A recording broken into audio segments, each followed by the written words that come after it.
Hey everybody, back again at Tony Coleman's Drumming Knows Best podcast, Drummer Knows Best.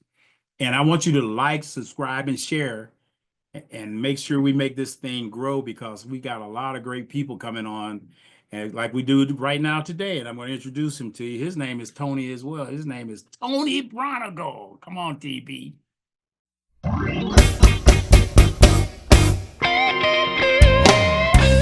Hey, Tony T.C. Coleman, drummer knows. That's what I'm talking about. Subscribe, like, and share on all platforms. So, welcome back again, everybody. Tony T.C. Coleman to Drummers Knows Best, my unlimited podcast with drummers and everybody else. But drummers knows best. Right, Tony Braunagel? There's Tony Braunagel, and he agrees with me. So make him feel welcome, y'all. Tony Braunagel. How you doing, man? I'm doing great, man. It's so great to be, upright, breathing, chewing my own food, functioning normally, showing up mostly on time, getting phone calls like this, having friends like you, getting to play music for a living still. I'm a happy guy, man. Yeah, but like, what's not to be happy about, right? It wasn't this what we were dreaming about the whole time, you know? Heck yeah, man. I know you were like just like me, a little kid up there tapping on stuff. Pop, pop, pop, pop, pop, pop. Pots Where and you want to pans, be? pots and pans, Pots. pots and pans and boxes out in the yard, sitting in the grass, beating on them with sticks. That's Yeah. right. One time my drum kit was boxes.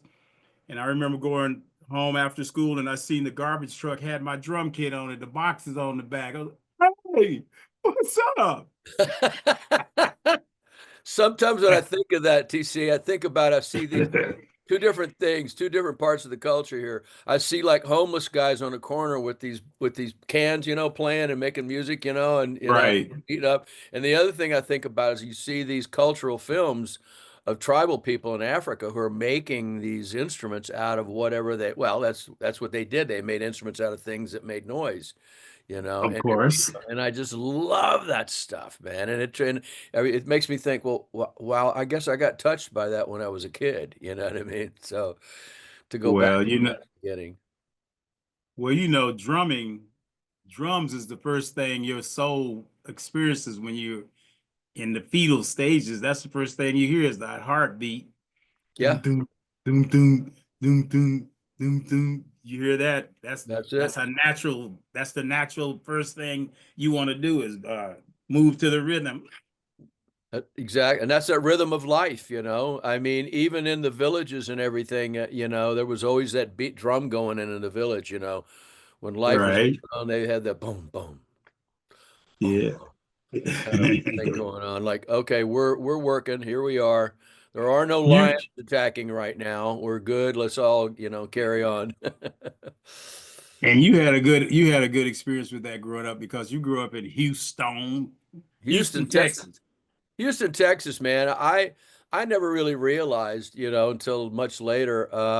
As I was growing up, I realized that it was really a cool spot insofar as the musical roots that were planted there and had come through there and everything. And then after I started moving around, I realized, oh, you're from Houston. People would go, oh, you're from Houston, and I go, well, yeah. What does that mean? Something? I mean, I thought it was just down south with a bunch of cowboys. You know what I mean? And Right. and it was, but it's at the same time. Uh, I realized that there was so much great music that came through there when I was a kid. You know what I mean? And you and I've talked about this because I mean, Yeah. B had Mr. King had musicians from Houston as well, and you're well versed in what it was like to put it with those guys.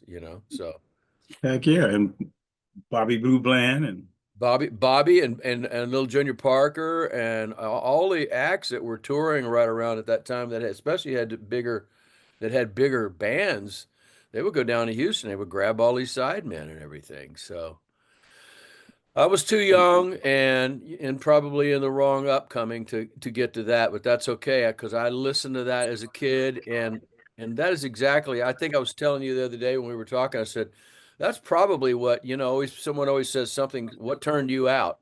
Well, That pretty much Right. that pretty much turned me out right there because I grew up, my father played country and western guitar. All I heard was country and western music. And I knew there was other music out there, but it wasn't like I was exposed to it at home. I wasn't told not to, but I wasn't exposed to it. And then one day, my cousin Betty, I always blame her for this, was babysitting me and my other cousin Sam. And my other cousin Sam was starting to play drums, or just about to start play drums as well. And she was kind of looking after us after school one day, and she put on the two African American stations on two black radio stations in Houston, Texas, KYOK and KCOH. And, Okay. and I lit up, and I went, "What is that?" And she told me, well, I'm going like, wow, and I mean, I don't know if she intimated to me that I probably shouldn't tell my dad at that point. But later on, I found out that my dad went, "Where'd you hear that music, son?" And I said, "Cousin Betty." I blamed it on Right. her. And that was my launch. And that's around the time that I started picking up the drumsticks and hitting boxes, and it got in me, man. And then I met my friend down the street who I heard him playing drums from inside his house while I would go ride by on my bike or my motor scooter. And I'm going, "What's that noise, man? Somebody's hitting on something." And he was playing. And at the age of 15, he was already, getting real gigs as well.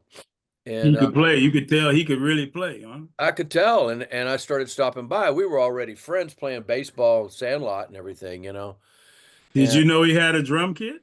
yeah, because you could hear it, and he told me about it, but it kind of snuck into his life as well. I mean, his parents obviously didn't take to it. He was Hispanic, from Mexico, and his family didn't like it at first because it was racket, number one, and number two, he's going to be playing in nightclubs and going out at night, and they're like, "Wait a minute, what goes on here?" And that was kind of how it started for me. I went down there and kept hanging out with him. And I don't know if you want to hear this whole story, but man, that was, uh, Well, you can make it short because we don't have a I'll lot of try. time. Anyhow, I'm down there and he says, I'm Get selling that. you can get the main piece, snip out the main pieces Uh, of it. Well, this is where we started listening to records, and we really, really turned it out then. And we were listening to Bobby and Ray, big time Ray, and BB, and everything that was like coming out that was blues, R&B, soul sounding stuff, especially with bands with horns and stuff like that. And so we're listening to that, and I'm learning from him without even taking a lesson that I could play these beats. And he was teaching me these beats, how to play. You play this beat here, okay? He taught me to play a shuffle, kind of basically, and then he taught me how to. Right. And then you had to learn that sanctified beat on the Bobby Bland records, or else Oh yeah. you weren't accepted if you couldn't play that, at least to simulate it. Well, see, for me, it wasn't even really music that I was listening to at all. It was just everything was about the drum beat. When I was a little kid growing up in Kissimmee, Florida, where I grew up, on Ow. right down the street on Saturday was a sanctified church. Okay. And basically the church was up on bricks, like built homes and stuff down south, Yeah. the homes Yeah. up on the bricks. You could go up under the house and all of that, which I used to Yeah. do when I was a kid a lot. Of When I course. get in trouble, I run in the house so they couldn't come get me. But Yeah, me too. Fight off the yeah, spiders. You yeah, fight off right. the spiders and keep playing. Yeah. But the church was up on bricks, and on Saturday afternoon, you could hear the tambourines, the hand claps, and the feet stomping. Got a tambourine around here somewhere. But it would be that.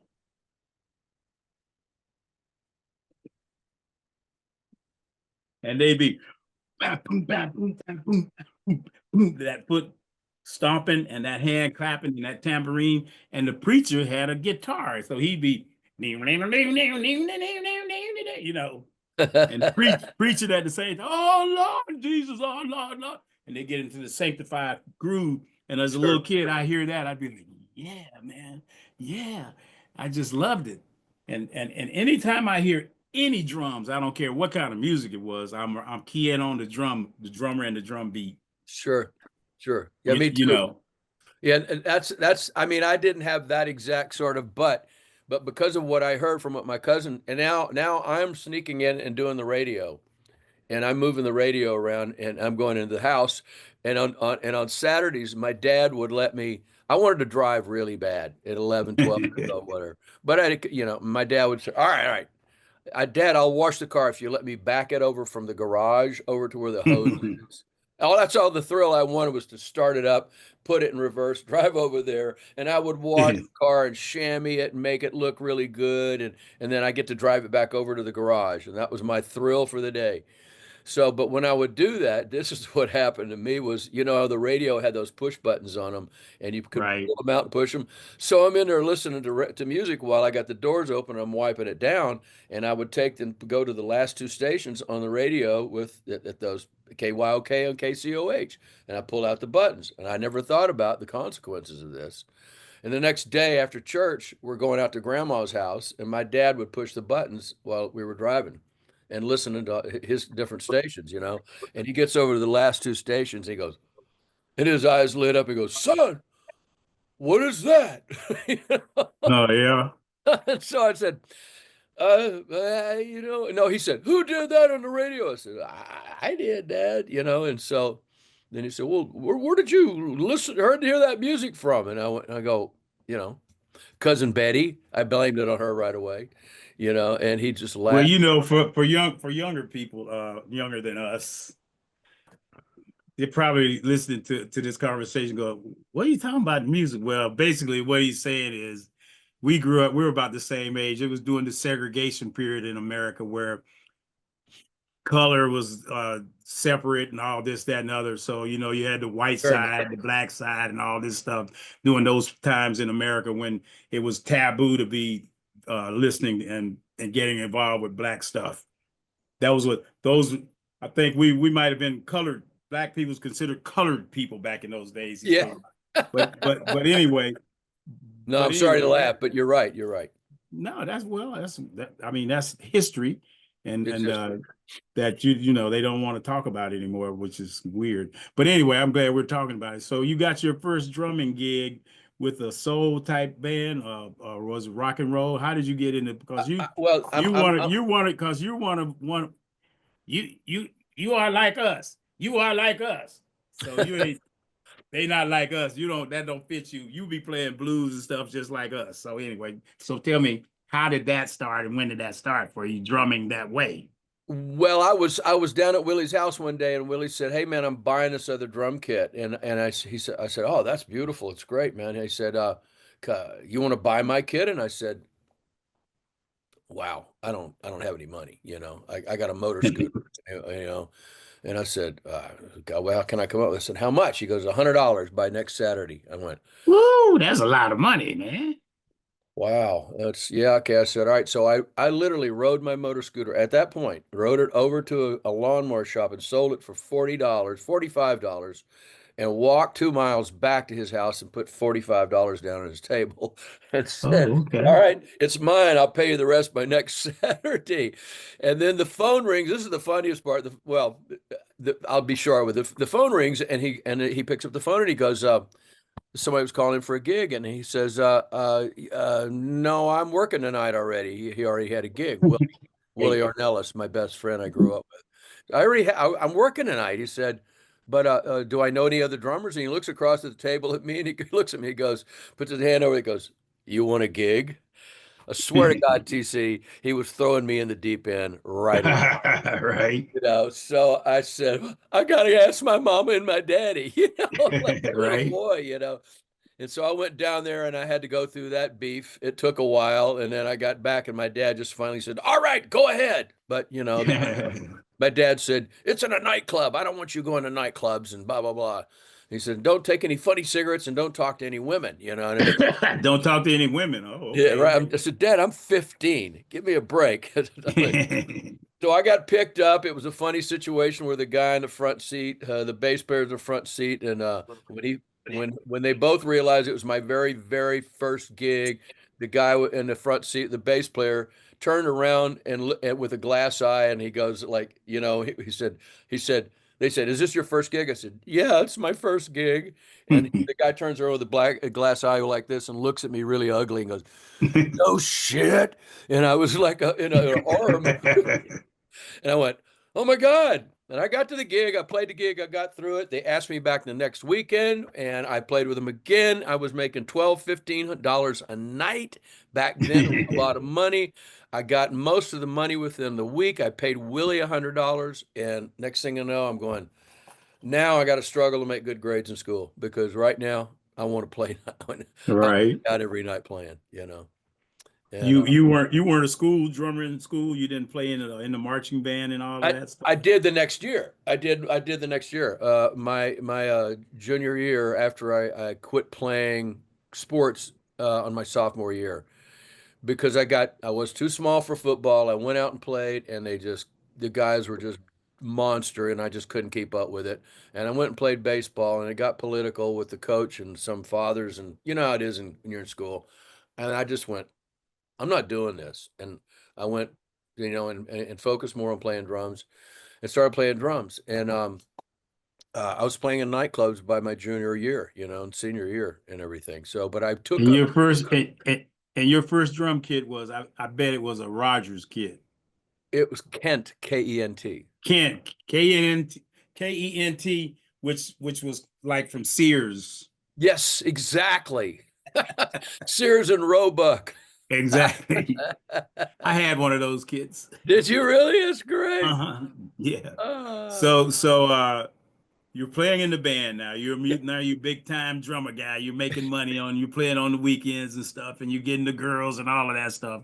stuff. So now you're in a band playing. So tell me about the soul blues part of you that got you started in that, because you know all of that stuff, the Bobby Blue Bland stuff and all that stuff we're talking about, and Johnny Guitar Watson, who was in Houston before he even got to be funky Johnny Guitar. He was playing Right. blues, straight up blues. I would hear about Johnny Guitar across town, and a few times I'd get to go see him and everything. I never got to play with him. And then when Bobby Bland would come to town or anybody would come to town to all of they had the Cinder Club and what was the other big R&B club there, black R&B club there. They had they had two or three of them, but those are the two main ones while Duke and Peacock was really at their peak. And all of that music was coming through Houston. It was just on fire. Houston was kind of in some ways with the third ward and the fifth ward, a small version of Harlem South. You know what I mean? Right. And the way the music was and everything, and it was ethnic and it was real. It was neighborhood. It came from church. There was so much church and preachers teaching people how to sing, and those people became rhythm and blues singer. You know what I'm saying? I'm the typical evolution that you and I are well aware of, and not everybody is exactly how it comes up. But so I got to play in some of those clubs, and I ended up playing in. They had the two big soul white clubs, which were kind of mixed a little bit, but mostly white. But I got to play in like a 10-piece soul band in one of those. And before that, I was in a band called the Soul Brothers Incorporated, and the bass player was George Brown. And I think George played with, I don't know if he played with Bobby. He played with Brooke Benton. He played with Little Junior Parker on the road. George is about 6'4", and I've never been taller than 5'8". And and so he was like his nickname for me was obviously Shorty.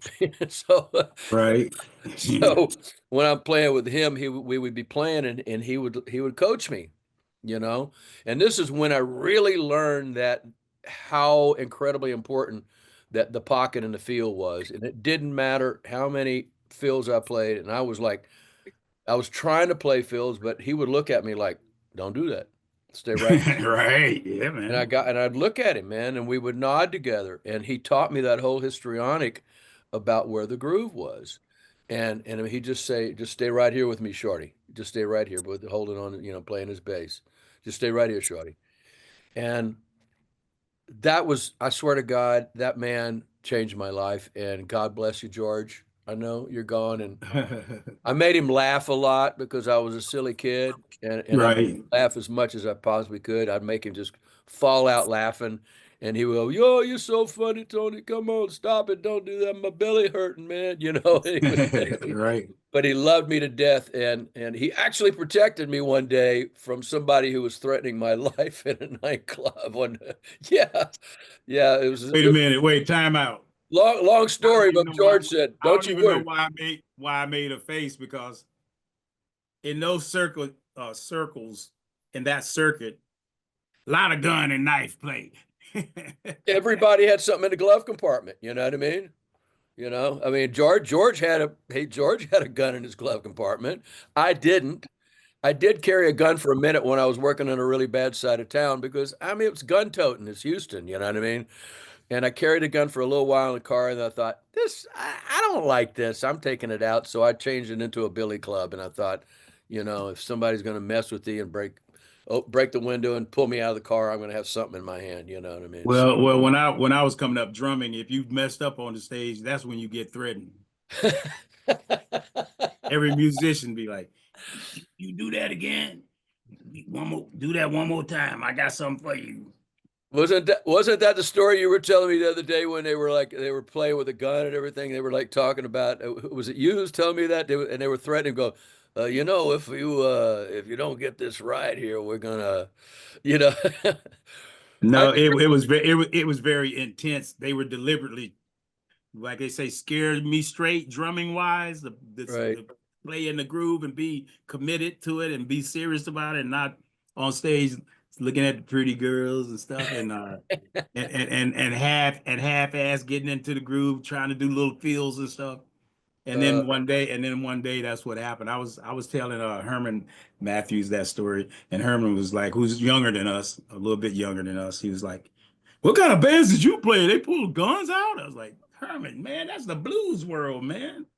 I was serious about that. Those cats, man, they want you to play the way they want to make everybody in the place feel good. That's your job as the drummer. You lock in with the bass player, like you said, and make these people feel good.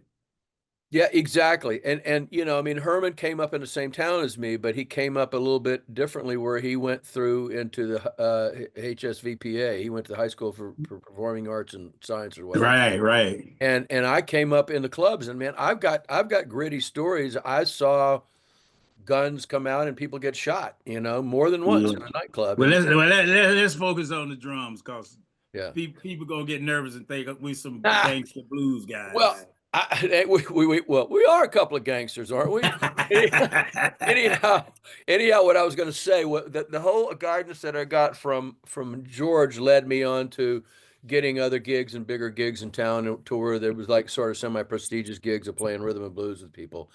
And next thing I know, I'm in a 10-piece soul band. And every soul record that came out, when it came out that week, we had to have rehearsal and learn one or two of the brand new hits And, to be one of the and, hippest bands in town. You know what I mean? and you coming out of Houston, I know damn well you had to play Tighten Up.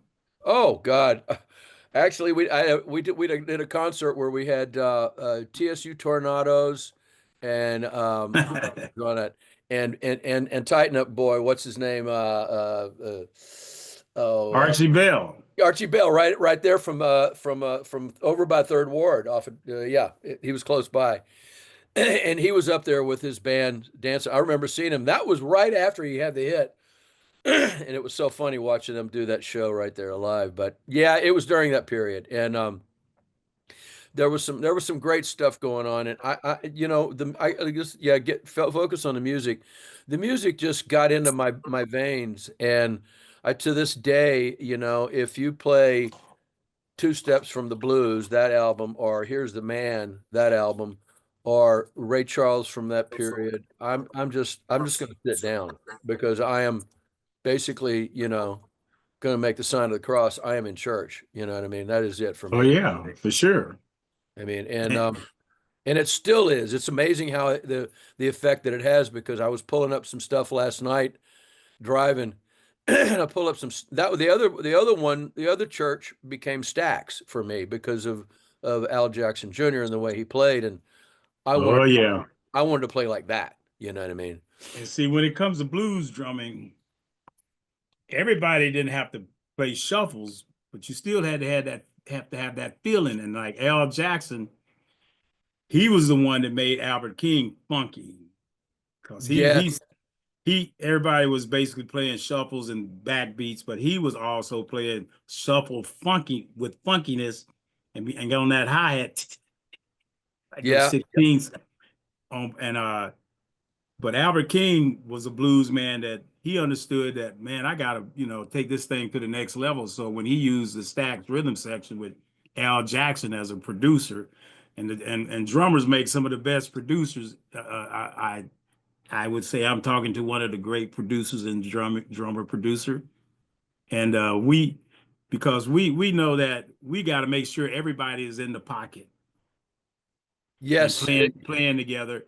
Not only hearing the musicality, but just making sure you're playing it with the proper feeling. And a lot of people just don't have that because it's pretty common and natural for drummers to have that. And the bass player. Yeah, we're conductors, and that we a lot of people put the drummer in the back and they say, "Oh, he's just the drummer and everything," but really, you take that good drummer out of your band, and your good band is not so good anymore.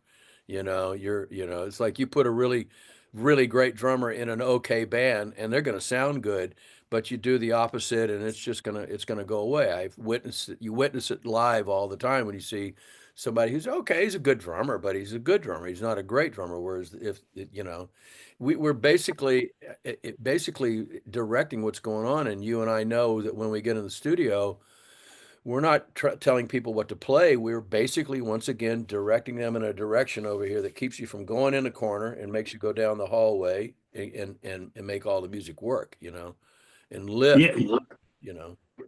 yeah. And one thing being with BB and Bobby Blue Bland and all of those guys, Johnny Taylor. If you Wow. notice, if anybody would take notice, they might be the singers or the lead person, but they're always going to turn around and look at you and give you that, like, keep it right there. You got me right there because they depend on us. Yeah. That's why drummers knows best because Yeah. while everybody else is mostly most of the musicians other than the drummer and the bass player, we're not thinking and blinking and winking. We're just feeling. We're Yeah. feeling. The horn players are most of the time they're thinking about stuff. That note, I want it. You're a little flat and a little sharp. Man, we don't worry about none of that. You can be flat and sharp as you want to be, as long as it feel good. That's That's all right. we care about. And the people don't really notice out of tune stuff. They just feel the feeling. Yeah, So exactly. most of the musicality people are worried about whether you're in tune or, man, you hear the way Albert King, man, he plays so out of tune. It's kind of like that movie James Brown goes, did it feel good? That's all that you can't argue with God's ears. Yeah. As long as the people are feeling it, you don't have to be all technical with music. You just got to Right. make it feel good, and that's what drummers' jobs are, really. Well, you know that sensation when you sit down at your kit at a gig or at a nightclub or wherever you are. The first time you sit down, you pick up your drumsticks and you go, "Oh, like that." And you watch people's heads do exactly like yours just did. You watch people go, "Wait a minute. That's some power. Yeah, That's some power right there. I can make people's heads move. Wow." we're the only instrument in the band that if we stop playing, it's gonna be a train wreck. We can't do nothing but keep the group. Everybody's gonna turn around and look and be affected by it. Like if you can't stop in the middle of the gig and do anything like a guitar player will be playing, pop a string, then take it off, put another string on. Band is still playing, changing guitars, putting on another one, plugging in, turning that while the music's still going. Bass player do same thing. Pop a string or something happened to the amp, turn around, do all this, that, and the other. Trumpet player got the mouthpiece, looking at it, changing it, blowing the spit out of it, whatever. Let us stop and change the ride symbol in the middle of the gig. See what happened. If That's you make very hilarious. important, Uh, watch what happened. Everybody be, oh my God, come on, keep it going. And we're so nervous that if we even flinch or drop a stick, not nervous, I mean, we're so precise that if you drop a stick or whatever, now I just go, it fell out of my hand. I didn't drop it. I grab another and keep on going. Quickly, and don't Right even away. notice. You And don't don't even even. notice. And people go, I didn't hear a beat drop. Well, good. Then I did my job, you know. If you listen to Albert King's "I Want to Get Funky," Uh-huh. everybody listen to Albert King's "I Want to Get Funky," now, do do do whatever. Listen to that song, and at the end on the outro when Albert solo, boo boo boo, boo boo boo, dum dum da da, ding ding ding ding, Al Jackson, da da, and then you hear a ding ding ding. Ding, ding, ding, ding. You hear it. I have never paid attention to that. I I'll have to know. grab it See, today. cause I can't help myself. Right. But notice it. You'll notice. And he never, the engineer and whoever was producing that didn't go. He was the producer. They Yeah, didn't he go. was. Yeah. He didn't go. Well, we gotta do that, man. He dropped the stick. Can we start that track up? No, man. It felt good. Don't change nothing. Yeah. Listen to that. Albert King, "I Want to Get Funky" at the end. I will put it on as soon as we get off. Trust me. And then That call was me and tell me if you heard it or not. was that the same record that Crosscut Saw was on? Yeah, I think so. That's the Yeah, one yeah. where they're doing the modern version of it. Yeah. And then he goes, "Hey, hell, let's go back into that old thing we used to do," and then change the tempo and the groove. Boom. Oh yeah. Okay. And then he go back to it. And I have never heard that meld. I'll have to hear that. What mashup of the two of them. I'll go back and listen to some Albert today. Yeah. Yeah, man. And he was bad. He was badass. Albert King was just so. Heck yeah. Because, So, and once again, Albert King used to be a drummer. He played with drums with Jimmy Rogers. oh, did he really? Yes. Wow, I did not know that's a piece of history for me. That's Thank you. right. Wow. Yeah, I played with him, and he and he could be tough, but I wasn't afraid of him. So I'd be like, he'd go, "Man, you crazy, man." And usually you might get cut or shot messing with Albert King. But I was like, "I'll cut you back."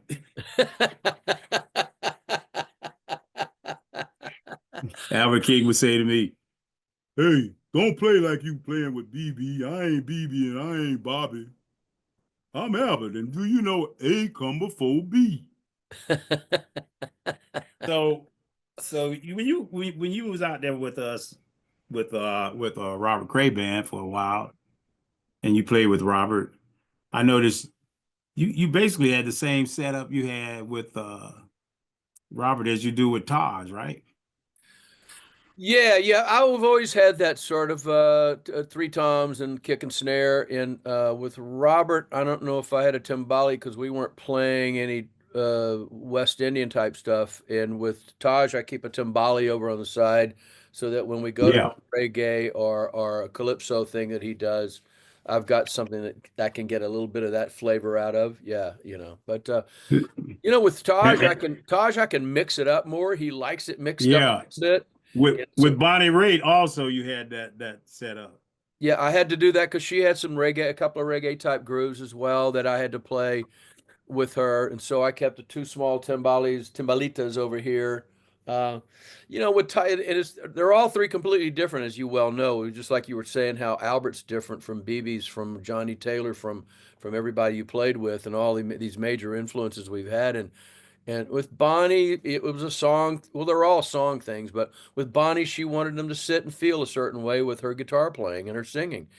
And I was talking like this very much so with the last few days with people about I went to a podcast thing last night or streaming rather at Hitcore, and they were talking about drummers playing with the singer and everything. And I was out in the audience and I was like trying to keep my mouth shut because I had several You things. were trying to keep your mouth shut, you?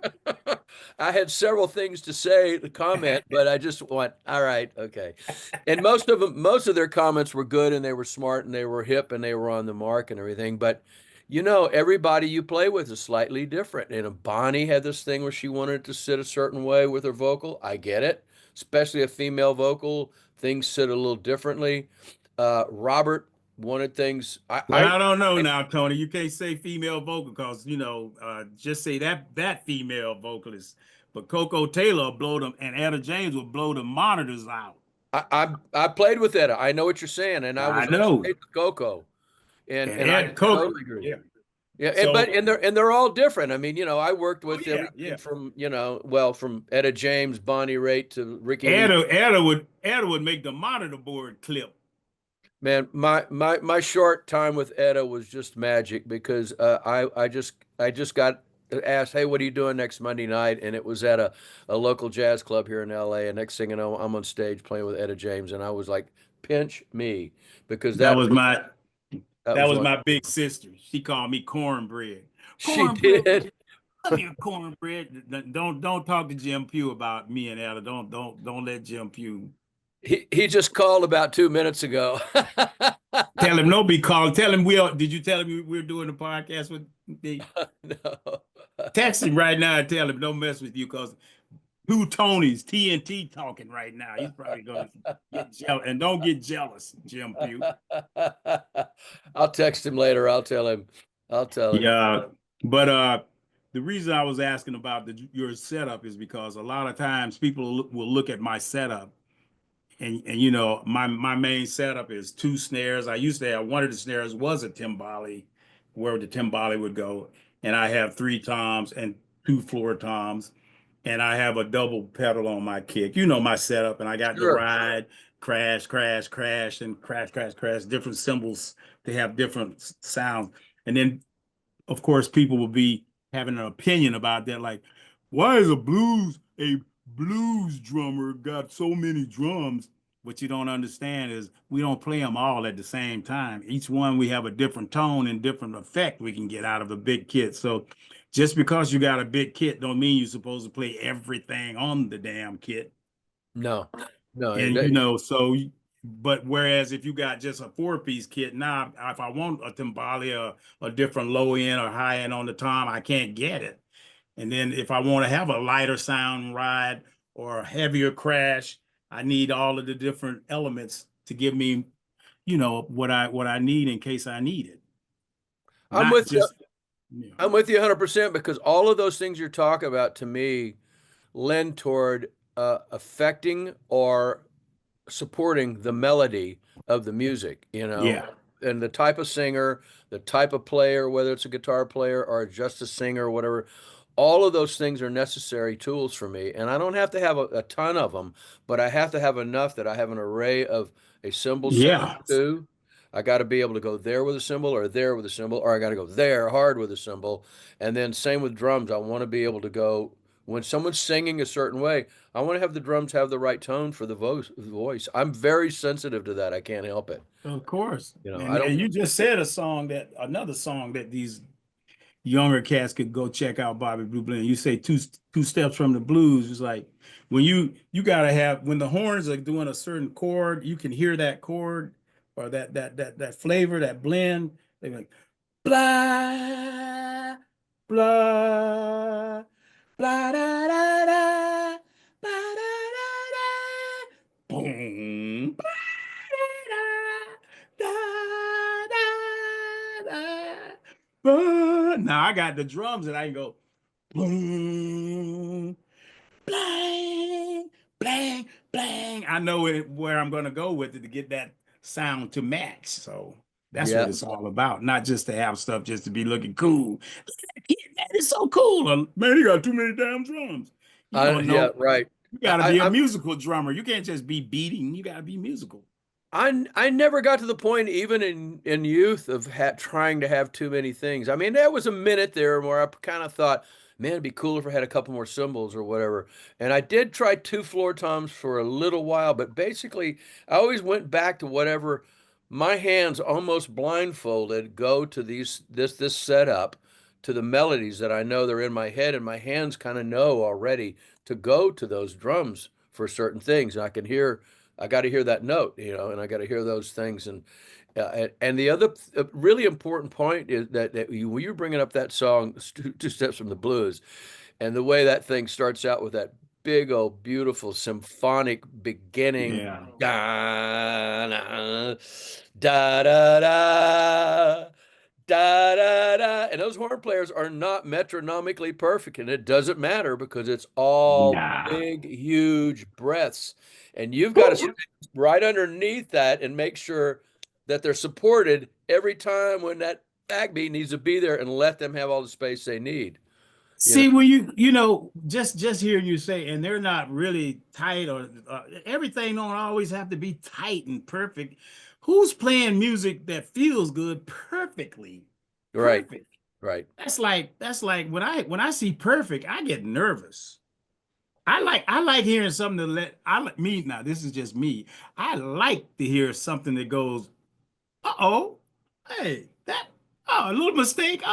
You listen to Styx Hooper on the Crusaders, and Woo.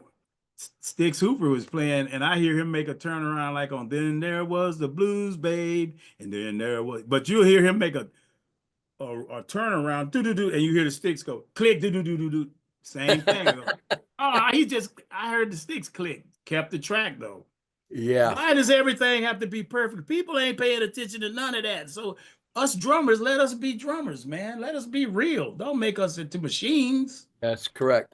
I agree. I agree. Yeah. Yeah. Sticks was another great guy who had that feel, man. That was Houston, Texas, right? I didn't bring them up. The Crusaders, man. That was another area of study for me. I mean, when I discovered, Texas Southern University and the music crowd that came out of that, and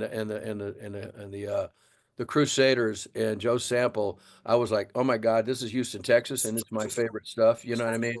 Those guys created smooth jazz. You know what I mean? Yeah, they did. Smooth Because jazz didn't exist before the Crusaders. Living in Los Angeles, I know quite a few smooth jazzers out here, and they go, "Whoa, smooth jazz started when." Oh, wait a minute, man. Hold on a second. Let me take you Crusaders, back down the lane a little bit. the Crusaders were jazz, and then they put that pocket in their jazz, and then they Yes, became before they were the Crusaders, they were the Jazz Crusaders. that's right. And they were doing more heavy jazz stuff. But then they said, let's make people dance and be in the pocket because jazz drumming, to me, and once again, this is my opinion, and everybody got one, but I'm going to say this, and it might piss somebody off, but do I care? But jazz is mostly, when I hear jazz drumming, that's an intellectual drumming that makes people go, my, look at that. Look at that chop he just did. Ding, ding, ding, ding, ding. Bang, ding, you can't dance to that. See, I like the school of feel good drumming, dance, and grooving music. I respect what they do, but man, it makes me nervous, man. Does And it and, really? and yeah, to hear all of that, and I respect guys that can do all that crazy stuff. But when the Crusaders, when they started making the hits, it was because they was using their musical intellect with groove, and they started getting paid. That's right. Exactly. They started making more money because you're exactly right. Like I said, I discovered them from the TSU angle because it was right there. And I was hearing about it in nightclubs when it was playing. Oh, man, TSU guys and the Jazz Crusaders, and they would play around town a little bit. And I didn't get to see them much, but because I was usually working. But then next thing I know, they're making these records with this pocket and everything. And I went, okay, now and I would wake up in the morning. My cup of coffee would be with the Jazz Crusaders, and like that was They are the reason younger black kids that didn't like the blues, that's true. they are the ones that made younger black grooving people like BB King with that record Midnight Believer. Right. That's when they produced BB and put him in the pocket, man. And BB focused more on his singing instead of the guitar. It was like 50-50. Sing a good song and play it sparingly, but let that groove. If you listen to Midnight Believer, man, Yeah. BB, every track on that thing is in the pocket. And the Jazz Crusaders could play anything, but the Crusaders were mostly about that groove, make you groove. Yeah. Yeah, that was historic. That was a great historical change when they did that record with BB. I went, "What? Oh my God. Yeah, the first the What first a blues shift." the first blues record with the bass octaves boom bam boom bam boom bam boom bam boom bam boom boom boom boom boom boom bam boom and what, you know, and Pops 3 welding days felt. of in Birmingham. Down, boom, boom, Where I am. yes. So that took you away from Right. that put BB in the pocket. Yeah, it really did, man, and that's amazing stuff. And you're just I've got to make a list of all the things we're talking about because I got to go back and review all of this. Um, and then in Houston there was a pretty decent blues scene in there, and I got to play with some of the old blues cats. I got to play with Lightning Hopkins several times, Yeah. and when I love Lightning, don't get me take this the wrong way, but when Lightning was not drunk, he was wonderful. But when he got really drunk, it got a little crazy out there, as you can probably tell Was from. he a musician and he got drunk? Wow. Oh Lord, yes, I yes, wish I wish if musicians would have just stayed with getting drunk. yeah. If you had a 2.5, 3 hour show, I could tell you a couple more stories. Of course you could, but that's why I wanted to do my podcast so we can have conversations like this It's about what wonderful. we do and not just the drumming technical part of it. And we Yeah, can tell you all of that, but the emphasis on the culture of music and being a musician, how all the different variety of things that you have to experience to be a good musician without becoming a victim to musicianship, because yeah. it's some substance abuse and all kind of nonsense. You have to be strong not to let it grab onto you, latch onto you, you know. But I know that you and I are both under the same kind of spell, balance of nature, life force of loving what we do and loving what drumming does to us and what we do to drumming and music and everything, that it's so much more important than all these other things. It really, and it's almost more important than what's going on in the world today in some ways, because you can kind of go, well, I got this going on. At least I got this thing going on in my life, this music, and I don't take it for granted. And you're totally dedicated to it, TC. I see you're out there constantly doing something, either helping somebody out or recording with somebody or doing something special and talking about this culture. And that's the thing that I wonder why people don't talk about it more, at least in a respectful way, or at least realize that they should be like respecting this culture a little bit more for where this music comes And from. see, the blues and soul culture is a culture because no different than anything else. Like there are unfortunately people today are so sensitive about this stuff we're talking about. But Yeah, look, there is white culture, you know. All the leaves are brown, the leaves are brown, and the skies are gray, and the sky. And I like that. Like Karen Carpenter was one of my favorite people.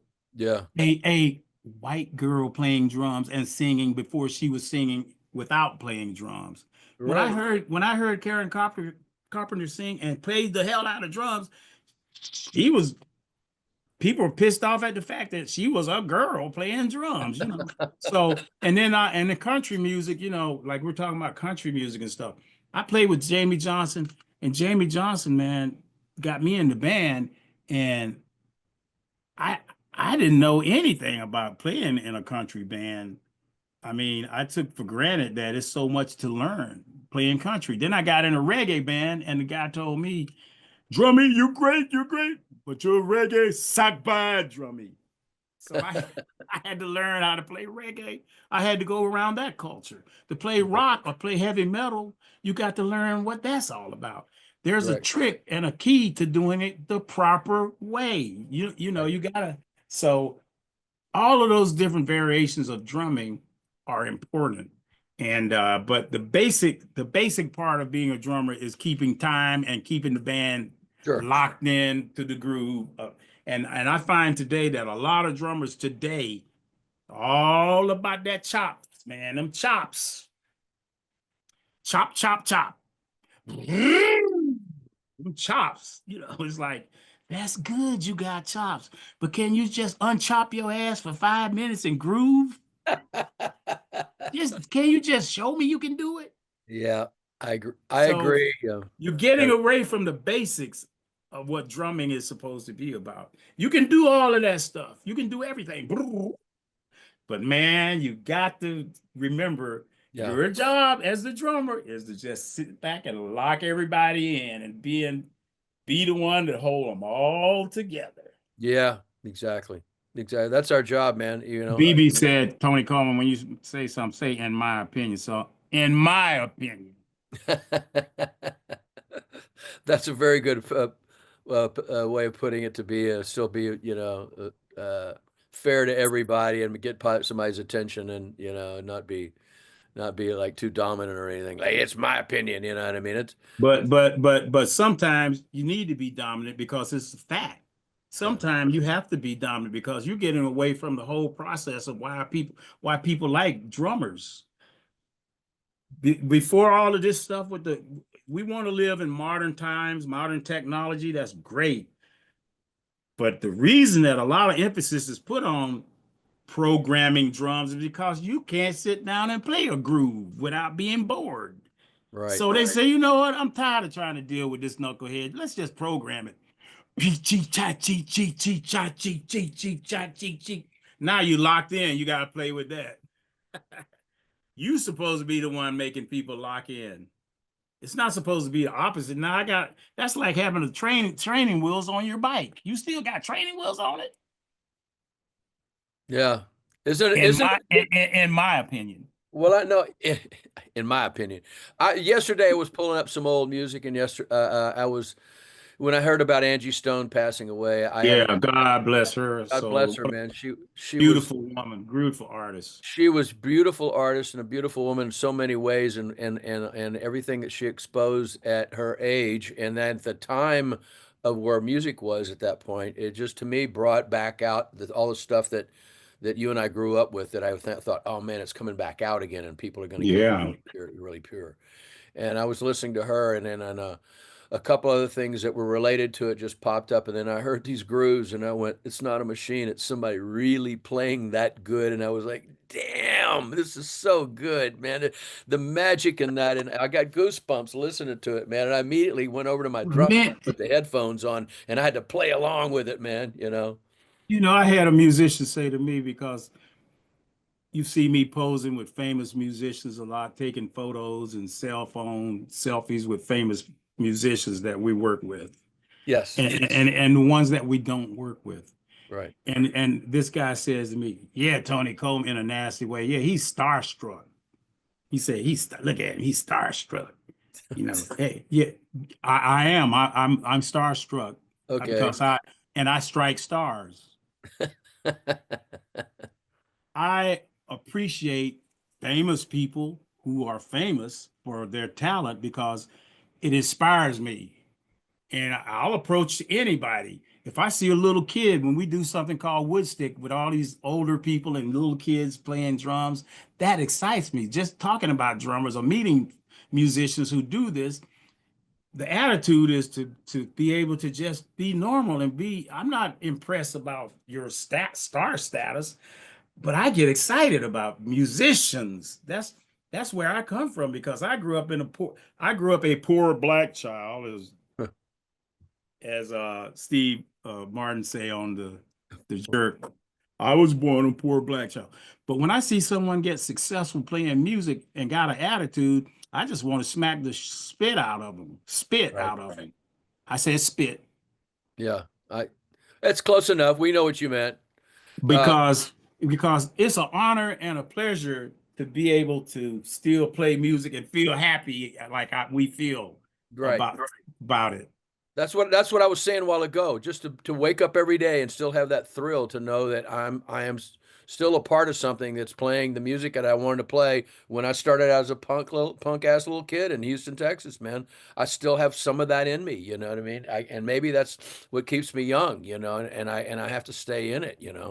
The thing that you were saying about with watching kids come up, I'm always trying to help out. I'm helping out in my neighborhood. I give them Yeah. drumsticks. I give them a Oh practice pad, yeah. a pair of drumsticks, and I've been going. Last year I went to the Pine Top Perkins Foundation in Clarksdale and Yeah. and taught, and it was just, man, every day walking in that room, 10 to 16-year-old lads, and I think there's going to be a girl is on in the class this year. I'm going back in June. It's just so thrilling for me, man. It's just I ain't trying to step on you, but when you say Pine Top Perkins, people, you got to know your history, who these people are, and we yeah, got to keep their spirits alive. Man, that guy, well, he was another one. What was he, 99 or something when he yeah, passed? yeah, I yeah. He was, mean, I just played with Barb Strozier, so we got to get everything we can get in as much as possible. But Bob Strozier, 94 years old, still playing 94. bass and grooving, Amazing. and we recorded with Bob Cortori Right. and Anthony on keyboards and anyway, Gerasi. Yeah, Anthony Gerasi. Yeah. yeah, and it's coming out. You hear it. But 94, man, and he's just flew in from Chicago and every day, and he's on stage just still smiling and playing his bass and no attitude, just cool. Yeah, he's wonderful. Wonderful to be around because everything you just said, man. All I can say is So, so thank you for working with that situation down in Mississippi because Pine Top was amazing. yeah. Well, I'm honored to be asked to come anywhere near that because I'm proud of this heritage, of music and everything, and it's not mine. Like I say, I came up in Texas, I couldn't help it. I got infected by it, and it's been there my whole life. So when I was asked to do this, it was a no-brainer. I went, yes, I'll be there, and I like doing that. I like seeing it happen and continue to go. And you and I both know, as you just said, we're going to do whatever we can to carry this tradition on if we can. It, Yeah, and and but people got to know that all culture is beautiful. DEI DEI. Okay, I'll cut it out. no, it's all right. I know where you're going. Drum, drumming every day independently. Okay, that's right. I'm gonna get a t-shirt made with that and put it on. No, it's so good to share what everybody does, to Yeah, learn things, to learn stuff and know stuff and be respectful about different stuff because man, I really don't believe seriously. I'm you know I'll be 70 August 12th. I don't need the best drummer award and all that bullshit. I ain't the best nothing. I'm the best guy in my drum seat. All these categories and stuff, it's all a bunch of bullshit to me personally. Everybody that plays good, there's good country music, good reggae music, good soul music, good rap music, good blues music. It's just either it's good music that I like or it's music that I don't, that doesn't do anything for me. So yeah, we just gotta, we gotta just be, man, respectful of all the different ways to play drums. That's how, and music, that's how we get the world together. Because we've been like me, 98 countries around the world playing drums. You play drums all over the world. People we don't even know how to speak their language, but they love our music, and we communicate through our music. All exactly. kinds of all kinds of music and drumming, especially. Yeah. So I No, wasn't supposed. I don't want to preach. I'm just. no, it's but what you're saying is true. So that's okay. You can preach the truth. You know what I mean? Like, you can say it over and over and over. And in fact, I think often the truth is not said enough, and it needs to be said over and over and over. And these things need to be Do heard. you You do know, do you on your drumstick selection? Do you play the same sticks on everything? Yeah, back in the day, I used to go from smaller sticks to bigger sticks, and then I don't know who was it that I read about an article that said play one type of drumstick on everything. Learn to play quiet on that stick and learn to play loud. Thank you. Thank you. Doesn't matter what your stick is. If it feels good in your hand, that's why you need to practice how to play with intensity lightly and intensity hard. Yeah, But you got to learn how to feel what you got in your hand to make it work for what's needed. Not, I had guys like, man, that drummer plays so loud. I think he should play with smaller sticks. That ain't gonna, that ain't that's gonna not change. gonna change him from No, playing loud. that won't change. That won't change it. No, it's so funny because I mean there was a time where I would have three different sizes of sticks in there. Now, mind you, I still sometimes carry a very thin stick in case I'm on a gig and somebody really wants me to barely tap. And I go, it's a little easier with that, but I still tend to go to my 55A, Vic Firth 55A for everything. And I've learned to play quiet on it.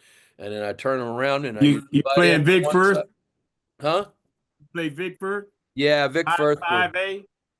55A. It's between a 5A and a 5B. And wood tips? Wood tip. I play Vader Yeah. 2B wood tips. Vader learned everything. They make fantastic drumsticks. To me, they're as good as or next in line to Vic Firth's drumsticks because Vader worked for Vic Firth and learned everything from You Vic. see me rolling my eyes.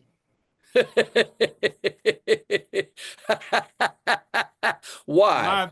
My Vader sticks are kick Vic sticks ass. My sticks are better than your sticks. Okay, Braunagel. Oh, here we go. Oh, Now okay, here we go.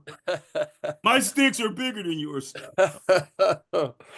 Yeah, I read an article one day and it was a very wise drummer. And I can't remember who it was, but he said, learn to play everything with the same sticks. And so and in my 5 or 6 or 7 stick bag, Right. all I have is 55 A's and and brushes and mallets and maybe Yeah. some roots or something like that. And, something different, but that's what I use on everything. So and I it that's the way I roll, and I love them. So Yeah. but And we've been everybody's got to find their thing, and of course. and And when you do, just because you don't play the same thing, that don't mean you're not you're less than, even though I play the best Sabian symbols in the world. well, I don't know. You should probably come check out my collection, bro. Of Sabian Say symbols, by the way. We're also both blessed to be able to play Sabian symbols because that for me, there's Zildjians make great symbols. They make great symbols. Pisces makes some great symbols. All these other companies make. Sabian symbols that I play. Sabian, as you say Sabian, everything you I said, think was is that Sabian with an Sabian? Yeah. Okay. Hey Andy, how it. are you, man? Hey Andy, how are you? Oh yeah, Andy Oh no, he's and got Sally and Bill. Sally, The Bill, and symbol, Andy. and people don't know that Sabian is what it stands for. They don't know that Mr. Bob Zildjian from the Zildjian family started his own company. He couldn't call it Zildjian 2, so he named it after his 3 kids, Sally, Bill, and Andy. And he used the first 2 letters in their names, Sabian, Yep, Sabian. yep, And also the old logo used to have the half look like it was a symbol cut or something, but it was based on a log. I found that out too. That yeah. represented a log, Wow, yeah, cool. not a symbol. But anyway, Great company, man. I'm sure you've been to the factory, and oh yeah, I've yeah, been up there several times, and yeah. in areas. Okay, you've been up there several times, Veronica. I've been up there a couple of times. Okay. Hey, next time, let's equalize this. We will never have the argument again. Let's go together. Okay, how about Okay, let's do that. Let's do that. that? And So I'm sure. so out of curiosity, what drums are you playing? I'm DW? playing drum workshop. I switched over in the 90s from I was a Gretchen Dorsey before that for quite some time. I grew up playing Yeah. Ludwigs and Rogers and Gretsch and Slingerland. And I played Ludwigs for a Yeah, of long time. course. And then later on, for me, Gretsch became my drum and I love the way the tonality and everything and the way they recorded. And then I played Gretsch drums up through Bonnie Raitt and until early Taj Mahal, and I just had a rift with the Gretsch company, and back then they were run badly, and I switched over to DW, and I've had the most wonderful home ever since then, and I was at lunch with John Good the other day. I have had 2 R&D kits at my house. In fact, I got one of them here right now in the other room that I'm trying out some stuff for him, and I'm recording it Right. on my studio. And I'm in love with them there, but I still have a collection of. I have probably 13 drum kits, so I have a collection of about 47 snares and a closet full of cymbals as well. So Yeah, can't. So that must be hard to play them all at the same time. remember, we told everybody earlier how many drums and cymbals we play. I got that down. I play Mapex. I know you do. I'm a Mapex artist. Well, Joe Hibbs hooked me up with Mapex. I liked Mapex as well. There was I knew Joe Hibbs when he was a little kid. God bless Oh, him. Rest in peace. love you, Joe. Love you. Love We you, love you, Joe. Joe. He was working behind the counter at H&H Music in Houston, Texas, and me and Willie Arnellis, the guy who I was telling you about the drum kit that mentored me, we would go Yeah. down there on Saturday afternoon, and there'd be Joe right behind the counter, and he could barely see over the counter. So you And the such a first, such a little young punk, but he yeah, already was like shouting, man. He already had yeah. an attitude. It was And the wonderful. first time I met Joe was like 80 in 1980 in Houston when he worked at a drum shop called the Drum Shop in Yeah, Houston. Then he went from there and got a gig with ProMark Drumsticks. that's right. Yeah. And then from there, of course, Tama and stuff, you know. Uh, but Joe, man, talk about somebody that loved drums, man. Woof. Yeah, That man, he was very dedicated to it, and he's sorely missed, man. He's yeah, missed. he is. You know, and I'm gonna be doing interview conversation. I don't like to call it an interview. We have conversation, but I'm gonna have a conversation with Chris Stanky from Sabian Symbols, and we're gonna talk about Sabian symbols and stuff. That's You wonderful, know, man. That's a yeah. great And idea. and on my podcast, I'm gonna be talking to not just drummers, but even though we know best. And hey man, you can't belch and burp and stuff on my podcast. You Sorry, can't I'm not cough. belching. I'm coughing, man. Hold on, let me get some water. Me too. Be natural. That I'm eating grapes too on my podcast. Well, I don't have anything to chew. I got nuts around here. I got some pistachios or something right here. Yeah, I My got favorite movie is cashews. Anybody? Friday. It's Friday when Ice Cube's dad said he's eating grapes. Every time I come in the kitchen, you in the kitchen eating up all the food, eating up all the chitlins and all the hog maw and grapes. You eat up all my grapes. Anyway. Eat up all my grapes. I like that. It's a good line. um, so you working with Taj right now.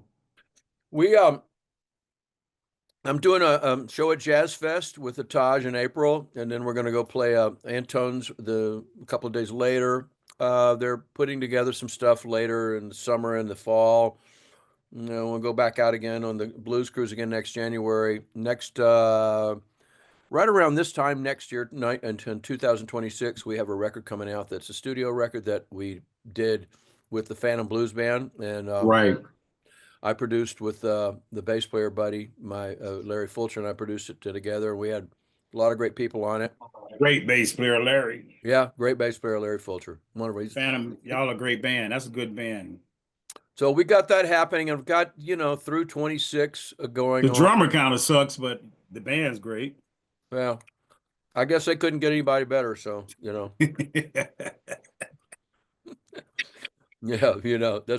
that's like hey, the van is leaving, but we got to take this guy. That's all we can get. No, man. Bands. And I love and good bands. and I'm thank you, man. It's a fun band, and we're finishing up our own solo record, our Phantom Blues Band record. We got another one putting together. Trying to kick up some other business along with that. You might know about my St. Louis venture. I'm No, tell us about it. I know well. about it, but let's pretend I don't. Tell We can, everybody we, about we, it. we can put that out there. So I started. I was asked to join a foundation with a gathering. Well, two other people: Mike Zito, guitar player, and a gentleman, Martin Graw, and they wanted to put together a situation here where we can help musicians that can't afford to pay for their own studio time to make records to put out there, because we all know the business is in a really crazy place, and you can be really talented, whether you're young or old, and a record company or the people with the money and what's going on will not pay attention to you. And we're putting together this foundation so that we can help that. And I've been asked to build the studio. We bought a 6.5 acre ranch, and waiting on my building permits. And I will be starting to build a studio in St. Louis very soon. I'm not moving there, but I'm going back and forth. We will have Right. obviously we'll have some close contact with the arts community and the educational community, and just think, the home of Chuck Berry and all the other music, that came out of that place, and Yeah. Miles Davis, and it's on and on, and help people not just in that area, but all over the world and possibly all over the country once we get going. And I'm building a state-of-the-art recording studio, and you're definitely going to be invited at one point when we come there to Thank you. I appreciate it. You'll come and make some music there, but you'll also be part of the educational thing that we're going to build up alongside of the studio and everything. So Thanks a lot. You got to do is call me. I'll be there. I'm very proud and happy to have this opportunity in my life. It's like we were talking about earlier, that certain intentions in your life bring things forward, and this did. And now I've got an opportunity to do something bigger to help out. So I have an humble feeling about that. It's just like every day I just go, wow, this is really happening, you know. Good, man. That's Thank, really good. thank you. That's good. That's good, Anthony. Yeah, I'm looking at got, Anthony. got you know I'm Anthony too, but I know. Let me ask you a question. When did they stop calling you Anthony? Only people that are really, really close to me call me Anthony, who like know me forever from little guy to now. But Yeah, yeah, usually when people call me Anthony, I won't respond. I'm Tony. I'm TC. yeah. I'm My Tony mother, TC Coleman. But my if you mother call had, me Anthony, excuse me. If you call me Anthony, it's because you really, really, really know me. yeah, And if you call me Anthony outside of that, it's got something to do with some business yeah. or you're being served or something. I was just say it's a lawyer or a policeman or something like Yeah. that. It's Yeah, it's it's my mother it's a called me. business, it's a It's business name. It's business and beyond. Pay attention, in other words. Say where to go. And my mother would go back and forth once she finally got over to using. I was called Anthony till about the age of 7 or 8, and I was playing baseball. I started playing baseball when I could barely, run. I could play. It's And it's it's it's on my passport. yes, It's on my driver's license. It's Anthony it's at Coleman. the Yeah, it's at it's well, I think the doctor's office called me Tony. But yeah, it's like BB King when it's funny, one time I actually was in line with BB going through customs, and I just happened to be behind him in the days when we used to have to go through customs in every country. yeah, And I just happened to be behind BB, and the guy said, Riley King, okay. And I was like, wow, this guy don't even know that's BB King, He called him by his real name, Riley King, okay. That's funny, You man. you here? You were here for a moment, yeah. Well, how long you here? It's like, Right. dude, that's BB King, dude. Anthony Coleman. Yes, yes, sir. Yes, sir. Could you please step over here? We need to check your. Yes, sir. Yes, sir. My mother called me. I knew I was in trouble after everybody started calling me Tony around the age of 8 or 9. I had a baseball coach. He said, I can't say Anthony, all right, on the field. Your name's Tony from here on. And everybody then started calling me Tony. But my mother would still use Anthony when I was in trouble, because I would hear her from the back door. I'd hear the squeak of the back door open and go, and she go, Anthony, I knew I was in trouble. Come home, so, but yeah, it's a funny name, isn't it? Anthony.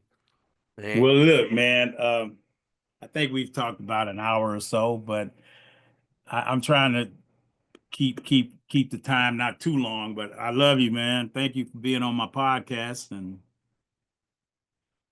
we got to get Jim Pugh on here so we can beat him up. You're gonna have to come over here with me together so we can jump on him.